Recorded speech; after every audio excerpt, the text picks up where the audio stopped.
वंदे मातरम, जय श्री राम। आपका हमारे चैनल में एक बार फिर से स्वागत है।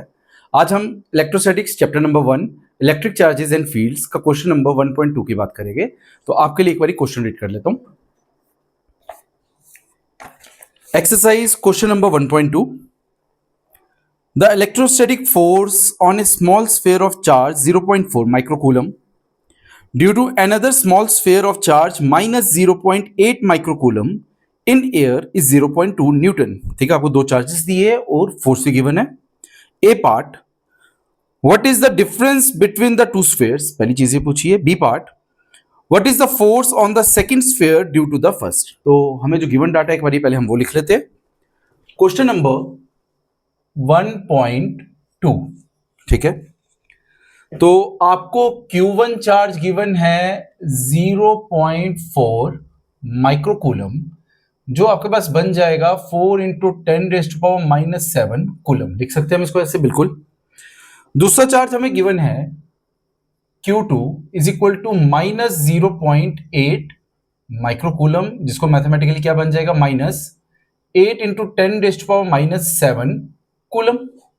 ठीक है, और इन दोनों के बीच में जो फोर्स है वो किस हिसाब से दी हुई है, F is equal to 0.2 newton. ठीक है, और ए पार्ट में पूछता है what is the distance between the two spheres, R की वैल्यू कितनी है ये बताओ।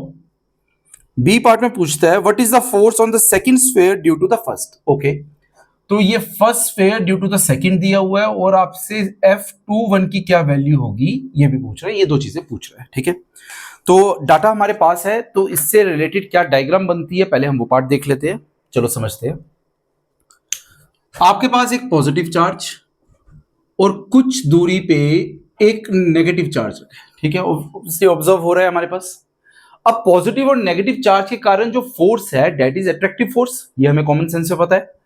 तो इसका मतलब ये वाला चार्ज इस पहले चार्ज को अपनी तरफ एक फोर्स लगा रहा है जिसका नाम है F12, force on charge 1 due to second. इसका नाम Q1 है और इसका नाम Q2 है।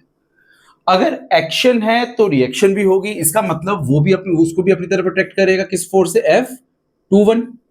और इनके बीच का जो डिस्टेंस है वो गिवन नहीं है, हम उसको R एज्यूम कर रहे हैं। ठीक है, तो पहले पार्ट का क्वेश्चन है कि ये डिस्टेंस कितना है। दूसरे पार्ट का क्वेश्चन है कि अगर F12 आपके पास 0.2 न्यूटन है तो F21 कितनी होनी चाहिए। Every action is equal opposite reaction, तो अगर F12 0.2 है तो वो कॉमन सेंस है कि F21 भी हमारे पास 0.2 होनी चाहिए। ठीक है, अच्छा, प्लस जब हम फोर्स का मैग्नीट्यूड लिखते हैं, मैग्नीट्यूड की टर्म में क्या आएगा, F is equal to 1/4 pi epsilon into Q1 Q2 upon R square. ये फोर्स का फॉर्मूला है। यहां पे फोर्स का नेगेटिव चार्ज को यूज नहीं कर रहे हम। क्यों, रीजन क्या है, अगर by chance force negative given हो इसका यही मतलब है कि फोर्स अट्रैक्टिव है। अदरवाइज डायग्राम में या फिर गिवन डाटा में हमें एज्यूम करना पड़ता है कि आपके पास की फोर्स अट्रैक्टिव है या फिर रिपल्सिव है। मतलब जैसे डाटा दिया उस हिसाब से हम इसको कंसीडर करेंगे। ठीक है, तो हमें F12 की वैल्यू गिवन है। F12 किसके बराबर, 1/4 पाई एप्सिलॉन, जो कांस्टेंट है इसकी वैल्यू पता होनी चाहिए आपको, Q1 Q2 upon R square. तो 1/4 पाई एप्सिलॉन की वैल्यू आती है 9 इंटू 10⁻⁹। यूनिट हमने पिछली बार भी लिखा था, याद रखना चाहिए, newton metre square upon coulomb square. तो रिस्पेक्टिवली वैल्यूज पुट कर दो।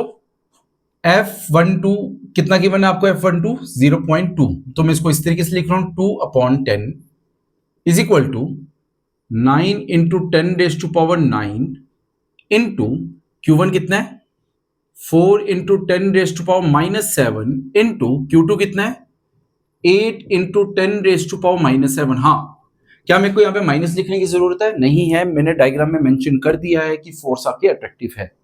अनलेस एंड अनटिल जब तक मेंशन ना किया हो, पूछा ना हो, तो आप नेगेटिव नहीं यूज करो। अदरवाइज नेगेटिव फोर्स का मतलब एक ही होता है कि फोर्स अट्रैक्टिव है, पॉजिटिव फोर्स का एक ही मतलब है कि फोर्स रिपल्सिव है।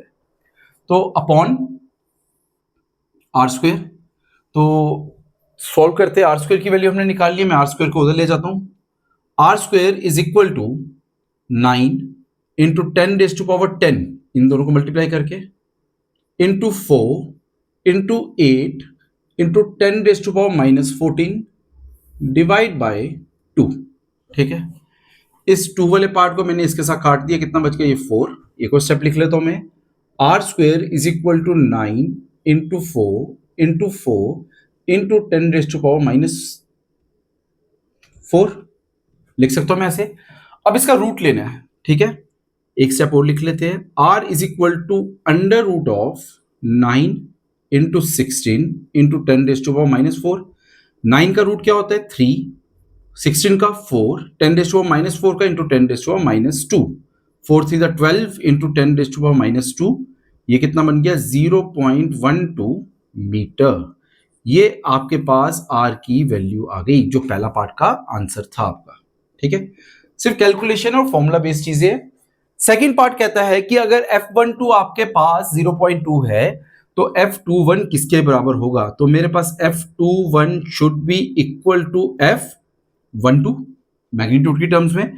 वेक्टर की टर्म में लिखेंगे तो F12 is equal to minus of F21, और मैग्नीट्यूड की टर्म्स में लिखे तो F21 should be equal to F12। इसका मतलब हमारे पास F12 is equal to F21 is equal to 0.2 Newton.